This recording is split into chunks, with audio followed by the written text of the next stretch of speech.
Oh, keep going. Hey, dancers, and welcome to the Dance Your Life Live podcast. I am here with Joanna Vargas. I'm incredibly excited because we both get to talk about our highlights of all the guests that we've been talking to throughout all of the Dance Your Life podcast adventures. So, Joanna, how are you today? I'm a little slow from after Easter. So if you're listening to this in real time, I'm a little half beat behind, but I'm great and excited to do this because I wanted to thank you, Salome. You've been taking over the podcast for the past, maybe, 3 months? Mm-hmm. And yeah, such a gift for that. And so I'm excited to circle back around now. Mm-hmm. Mm-hmm. Yeah. So why don't you go ahead and actually give them a little bit background of your dancing as far as when you started Maxed Out and why you started the Dance Your Life podcast. I've been dancing forever since I came out of the womb, right? We all have that story.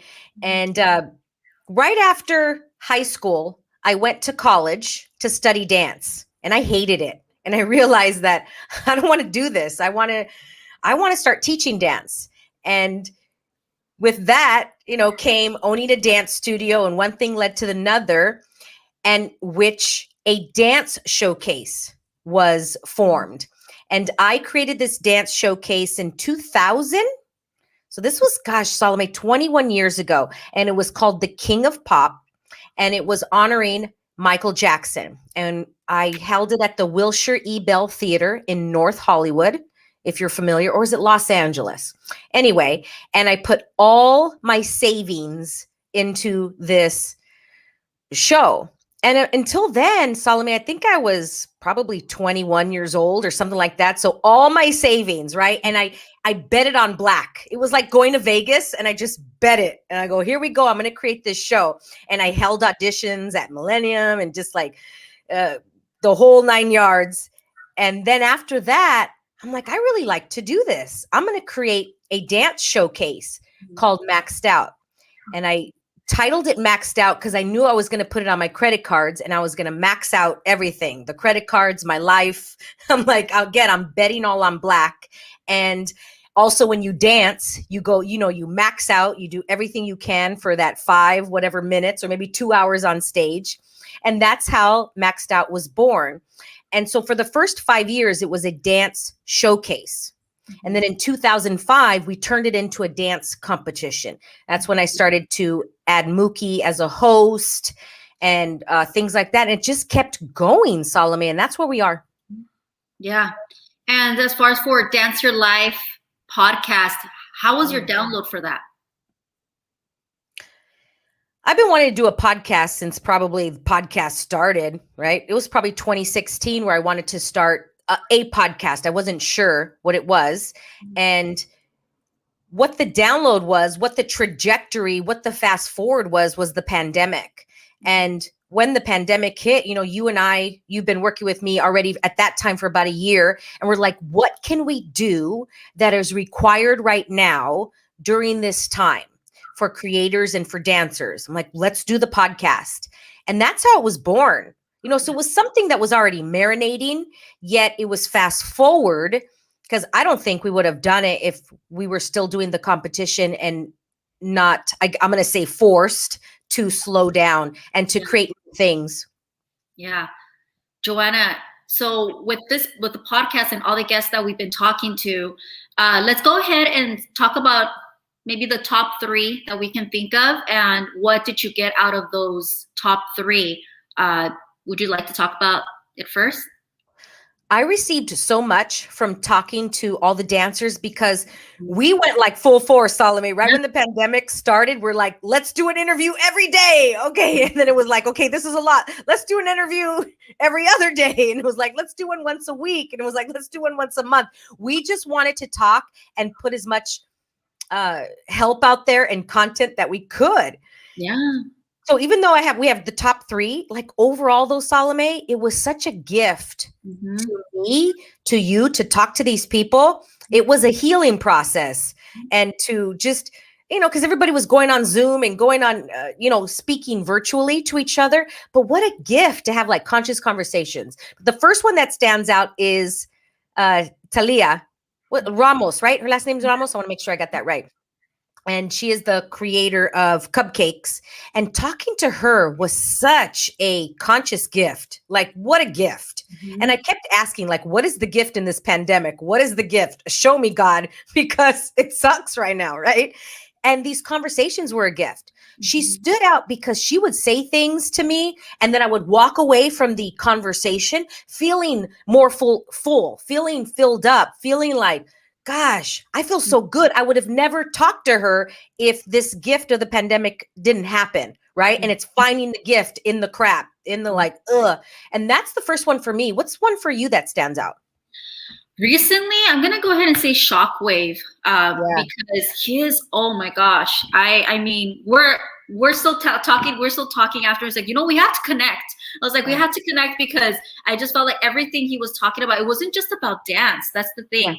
Even though it was a dance podcast, people like him that were just like, hey, let's talk about other than dance because everything else connects to dance anyway. Right. Yes. Yeah. And that's what I liked. That it was consciousness, the whole conversation, and it just walls and barriers down throughout the whole time. And even though we were really talking about how we really feel, he was talking about his feelings, and I was talking about, it was very, very more so just like a chill conversation with consciousness. That's how it felt. It's interesting because, like, I coach other business owners in business and they want to only talk about business. And I'm like, oh, we got to talk about other things before, right? So that's how I see that conversation with Shockwave. It's like, it's talking about the layers underneath the dance, because the dance is just the dance is the result. It's the aftermath. And what's actually underneath us as human beings that make us creative, that make us actually create something from nothing, just like a business owner. A business owner is creating something, then you have a dancer. And that's how I see these conversations. So I'm really happy that they've transformed to that. And it's not just about dance and how to choreograph or something of that nature. That's something I definitely looked at. It evolved. From the beginning that we just started doing our Dance Your Life, it evolved. And you know why? Because we evolved, Joanna. I think you and I evolved a lot, that we were able to change the questions around. We were able to figure everything. So because we were evolving, then the conversations were evolving too. That's why. Absolutely. And let's go back to the question, what's the gift in this pandemic, right? What's the gift in all the ugliness? Like, the gift was that we were able to have conversations like this and evolve, that we probably would have evolved in 10 years, but we evolved in 1 year, what we would have done in 10 years. It was fast forwarded. And to find those conversations and go, oh, I didn't even know people were thinking this. It was just always dance, dance, dance, dance, perform, perform, perform. What if we stop performing? What if we stop performing? Because, Salome, I'm a trained performer. Like, you put me in front of a microphone, you put me anywhere, and I'm going to perform. And really, in the last 5 years of my own journey of learning how to stop performing everywhere I am. And it goes back to what you said, the walls and barriers down, like, really, like, because I feel it like it puts up a shield and we go, okay, perform now. Here I am. Here I'm going to talk. And I know when I turn it on and I know when I turn it off. I get it. But now I could choose to do it, where before I didn't choose. I just did it. And I'm like, oh, look at how good I am on the microphone. Look at, girl, it was so fake. You were just so performing and it wasn't authentically, genuinely you. And there's nothing wrong with that. It was just such a learning lesson. So with these conversations, I think I have, and I'm speaking for me, I don't know for you, but really learned how to just have like real conversations. Like, and that's why I'm like, what's a conscious conversation? I was talking to my boyfriend the other day. What's a conscious conversation to you? And I was like, I was really thinking, what is it?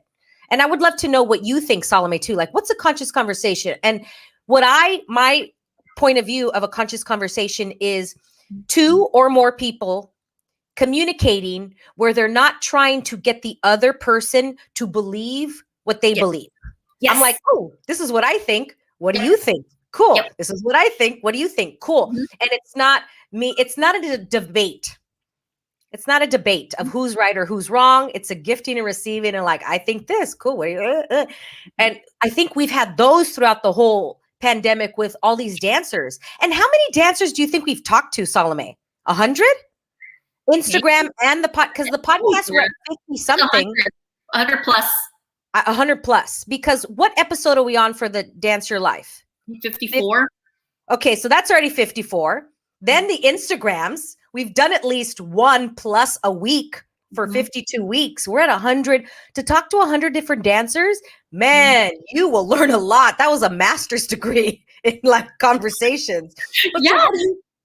Go ahead. Well, What were you going to say? because every single dancer has its own story. I mean, yes, we're all dancers. Okay, we have this like whole thing of a dancer is this.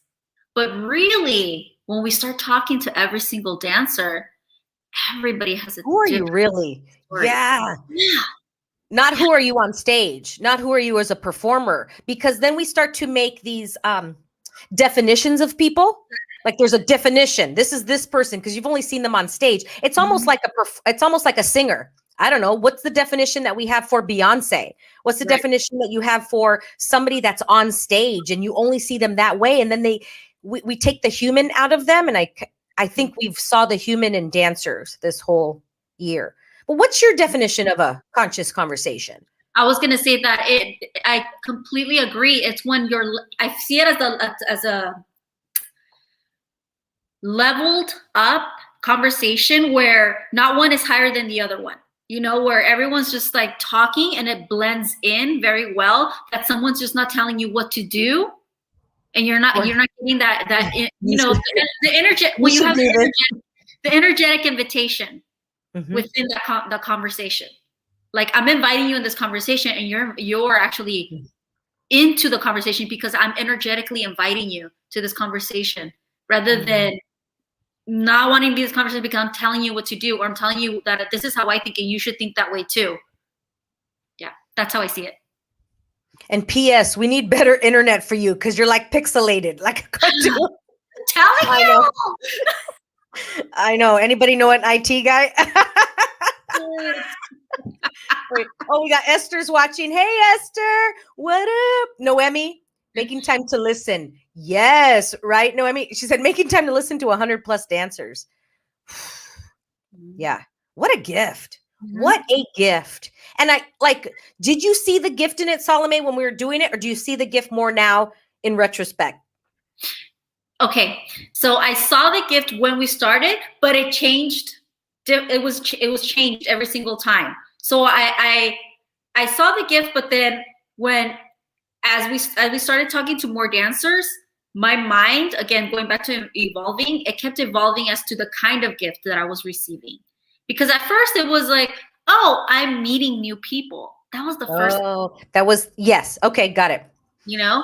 And then it's like, oh, I'm meeting new people and I'm learning.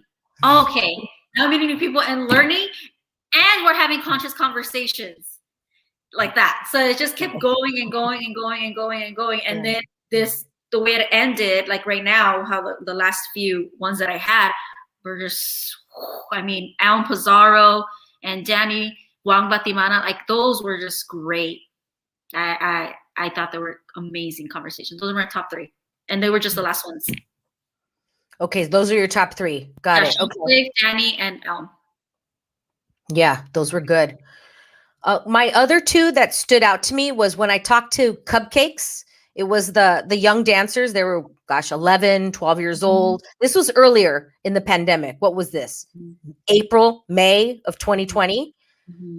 I was blown away because here was my preconceived notion, Salome, about the Gen Z generation. My preconceived belief was that, let's see, let me think about it. They don't work as hard as my generation, like all these judgmental points of views that I had, and they were completely crumbled and like BS lies that I had. I'm like, wow, these kids are so amazingly aware. Like they're so aware. It was like talking to an 80-year-old Gandhi, right? And I'm like, this girl's 11. Wow. And that totally changed everything. And I have such like an admiration and love and respect and curiosity for the Gen Z generation, the young ones, like the under 18-year-olds right now. I'm like so curious about them. Right. And I thought I had this preconceived notion that they also thought that I was old. I'm too old. I shouldn't be talking to them, like all this BS. And I'm going, that is such, they actually don't care. It's like, I think it was our generation that had the ageism, and I was doing my own ageism, my own. I'm like, I'm having ageism against myself. They don't care, Yeah. So that was a big aha, like a big boom. And the last one, I think more of like the cool factor of like the wow, the very interesting one was talking to Sarai from 664 in the Groove and they're from Mexicali, or they're from, was that the Tijuana. Yeah, Tijuana, Mexico. That was like just so interesting and so like, wow, we're getting to talk to people from another country. Again, probably wouldn't have done it if we didn't have the gift of the pandemic. And I've seen these people so many times, but do you ever really stop to talk to them? You see them at a competition, you're like, hey, what's up? Hug, and then that's it. No, you could really stop and talk. That's what I liked. Like, we're going to take time to talk, not just a, hey, what's up? And it's very surface. And we only see you as a dancer and like, hey, I'll check you out on stage. Well, what if we just actually have a conversation? So that was cool. Yeah. Joanna, what have you learned also throughout this pandemic, talking to dancers, of how you might want to change Maxed Out dance competition this year?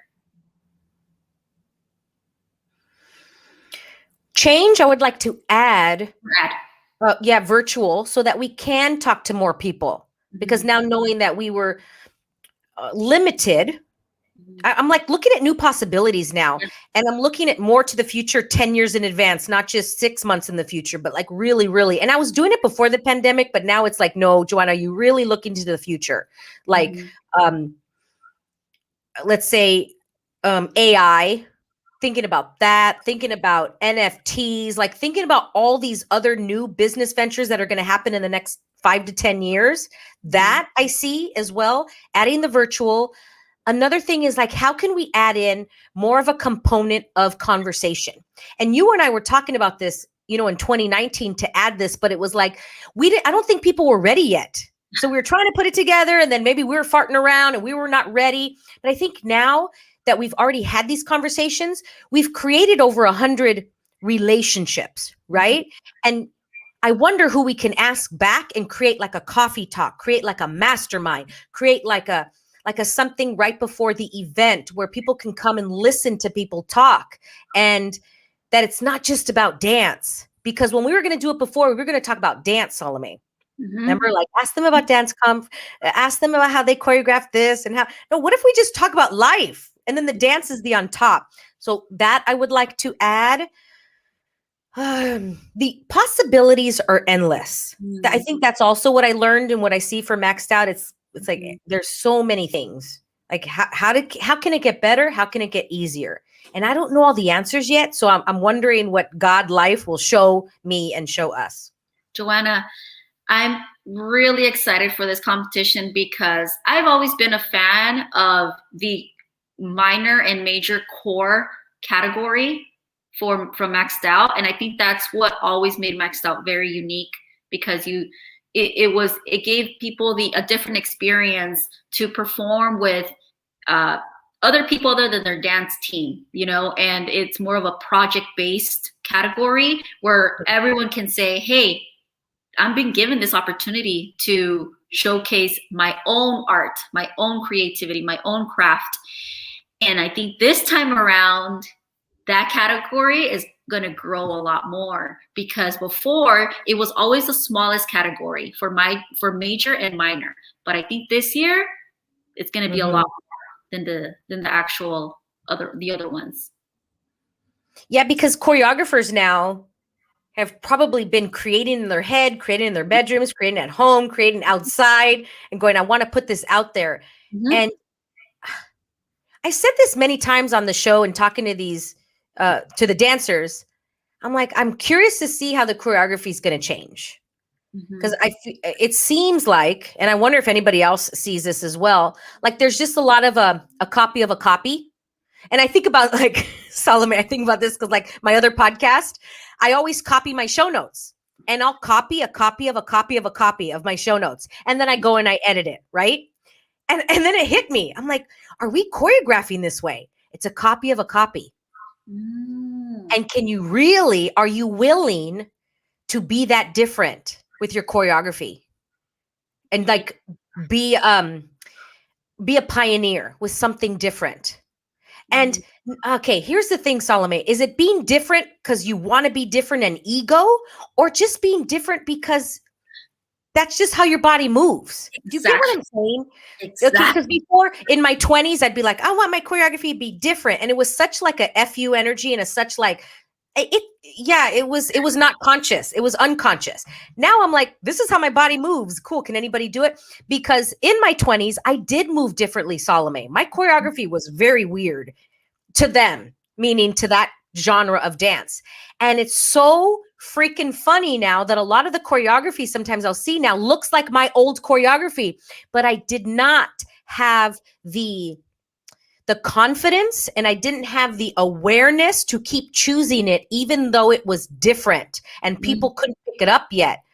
And so I started to then mimic what other people were doing in my 20s. So then I copied their choreography kind of as much as I could. And I'm like, oh, I wonder what would have happened if I just would have kept choosing what my body liked. Like, this is what I like to do, and find those like 3 dancers that like to do it. Or like, I probably couldn't find that many at that time, but then just keep training and keep training. It's like being the Elon Musks. It's being the Steve Jobs. It's being those little weirdos that keep doing things differently. They might stand out at the beginning, but then people start to jump on. And I wonder how the choreography will change with the core division. So with the choreographers division, I wonder if dancers are willing to choose different looks and be different than the copy of a copy, because we haven't been together as often as we were throughout the whole year. So does the choreography look different? And then is there going to be a new trajectory of like the way things look? Absolutely, Joanna. Everything you were saying, I kept saying yes, nodding yes, because I think that that's something maybe a lot of people did. Maybe it was obviously, I'm sure a lot of people had been afraid to show their real selves with their choreography. Oh, it's too weird, or they just didn't feel comfortable. So I think that this is the time they're going to do it. I totally, completely agree. And that's why it makes me excited. That's why I'm excited, because I've always loved that category. Oh, it was always, to me, that was because I know I'm going to see something different. Every single piece is going to be different. There's going to be a contemporary piece with a little bit of hip hop. There's going to be some like a tribal. I don't know. There was always something different every time somebody was going up on that stage in that category only. So that's why I enjoyed it. I enjoyed it, and I can't wait to see more. Yeah. Yeah. I wonder what possibility is out there for all of us to choose what we would really, really like. Do you get what I'm saying? Like, I just did another podcast about, are you limiting yourself to make others comfortable? Ooh, because I limit myself all the time so that I don't stand out. Because when I stand out, others feel uncomfortable, etc. Keep going, keep going. It's like the craziness that keeps rolling in my head, that little record. And so do we limit ourselves in our choreography to make others feel comfortable? And the others can be the dancers, the audience members, the whomever. Yeah. Wow. And again, we got all this because we spoke to different dancers. And yeah. Well, what did you learn? Okay, let's go to this question. What did you unlearn from the last year? Wearing the badge of honor for being a dancer, and having the struggle artist badge of honor. Explain that a little bit more in case somebody's listening going, what does that mean? When it comes with having the badge of honor of being a struggling artist, you think, oh, that person is always struggling with money, or it's so hard to be an artist. It's always like a struggle, hard struggle, hard struggle. All those two words specifically are always in that badge of honor and of as an artist, for an artist. And no, I decided, again with the tolerance, I decided that that's not me, and that's not who a dancer has to be. I feel that a lot of dancers just wore it because it's like, well, that's who I am, and if I'm going to be a dancer, then that's it. And they wore it, that badge of honor. But I decided that I wasn't going to do that. I love dancing. I love creating. I'm still an artist, but I can still be other things too, and I can still create outside of that and make money. I'm going to bring up money, and I'm not afraid. You know, again, before I was very afraid of talking about money too. It wasn't as easy. Yeah, these conversations are great. Like I said, these different conversations just about not just choreography, about other aspects of being a creative and how we are brainwashed to believe that if you're a creative, if you're an artist, if you're a dancer, if you're this, get ready to struggle. I mean, yeah, you can watch 1 hour of television and you're going to hear something in a sitcom, anything, and you're like, there it is. Did you just see it? We're being brainwashed. Look right there. Oh, I didn't even realize. They're talking. I was just watching SNL, and there was this one little skit, and it was cute. It was just last Saturday. I love SNL. Shout out to SNL. And they did this cute little one about their son wanted to be a doctor. So they're all proud. And then the doctor says, oh, I changed my major. I now want to be a creative writer. And the parents just flip out. And they're saying, so you're going to be poor. You're going to be this. You're going to be that. And even though it's a skit and it's funny, you're still being brainwashed that you can't, you know, whatever, you can't make a living off being a creative writer. And I'm like, I know BS. I know plenty of people that write books and they're millionaires. So I call BS. Like, that's not true. But yet we it's brainwashing. And to change that. So that's what you unlearned. That's really cool. Yeah. And I'm going to go back to what I said. I unlearned the younger generation and a lot about the ageism. I'm like, that is such, and that I was brainwashed, Salome. Yep. All the points of views of brainwash about age. And like when I was in my 20s, seeing somebody in my age now, I mean, I thought it was over. I thought their life was over.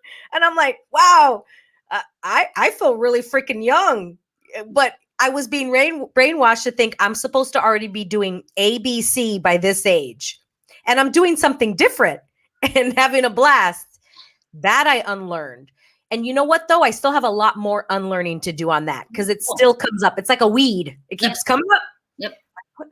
What is this? So much about age. I'm like, wow, I have a lot of junk that's up here about age. And I'm like, okay, I get it. I'm aware. How can I let that go? Yeah. Ooh, okay. Well, we're coming towards the end of our conversation. Yeah, we have our own little show. Talk for a long time. Please follow us on the Get Up Girl as well. Yeah, other podcasts. They're like, what is that? Joanna, do you have any last words or shout outs that you would like to give? I would love to say thank you to all the dancers that were interviewed on the show. Thank you for trusting us, saying yes in a DM. You know, Salome reaching out, Team Esther reaching out, Team JV reaching out, saying, would you like to be on our show? And them saying yes. And to talk to a stranger live on Instagram. I want to say thank you for that. And thank you for trusting us. And I'm excited for what's going to happen in the future of dance competitions, of all the competitions, the dance crews, the choreographers, the future. What are music videos going to look like? Just all kinds of things, right? So I would like to say that. And going out into now the future of this podcast, we are going to be taking a pause from this podcast and let us know what we would love to hear from you. Write us on Instagram at Maxed Out Dance, MAXT Out Dance. Let us know what your takeaways are. If you want the show back, if you want to learn other things from us or the guests, we'd love to hear that. Yeah. And thank you, Salome, for taking over. You know, there's one thing about leadership, and it's about legacy, and it's about not having to have such a tight grip on everything, you know, and having other people lead and pass the torch and passing the legacy of what you learn onto others. And that's how say that again, Joanna, how I see like dance crews pass the legacy. These leaders teach the next leaders, rather than it's like a square and then you have the rectangle. Let's make a triangle of leadership so that the legacy keeps passing on. And like, I don't dance anymore. I'm a retired physical dancer, but I'm not retired from the business of dance. And I don't mean like, Salome, the business, like as in, I'm going to say like the industry of dance. You get what I'm saying? Yes. I'm not retired from that, but I'm retired from the stage. Like it was just a time of my life. Yeah. It was a very long time, 30 plus years. And it was like, okay, what's the next chapter? And that was another thing I had to unlearn. And what would you like to say, Salome? What are your last little closing words? Well, I want to thank you again for allowing me to host this amazing show. I got to have amazing experiences with all these guests that I've been talking to, and I learned and unlearned too. And it was such a great experience to do this. And I was talking to Danny, and he brought this up on the podcast. Even though I was very nervous before doing it, that's a good thing, because a lot of people see us nervous. Oh, don't be nervous. It's like, yes, be nervous, because nervousness is a good thing. Nervousness energy. When you stop caring, like when you stop feeling nervous, that means you kind of stop caring. And wait, were you nervous to talk to me? Come on, say. No, well, I mean, going live, that's like something. But just saying that once you stop getting nervous for something, that means that you don't have the excitement, and it's excitement what it is, Yeah. And then they start questioning. Okay, well, maybe I should move on to the next thing. That's something else that makes me nervous. Always continue to challenge yourselves. And you'll always grow when you open your mind and you're willing to take those challenges in your life. But thank you very much, everybody who listened to us and who wrote a review and who rated our podcast and subscribed. Continue to subscribe, continue to write reviews. We love reading your reviews. It makes our day. Thank you, everybody. And anything else, Joanna? Thank you so much. And remember to stand out, dancers. Bye, everybody. Peace.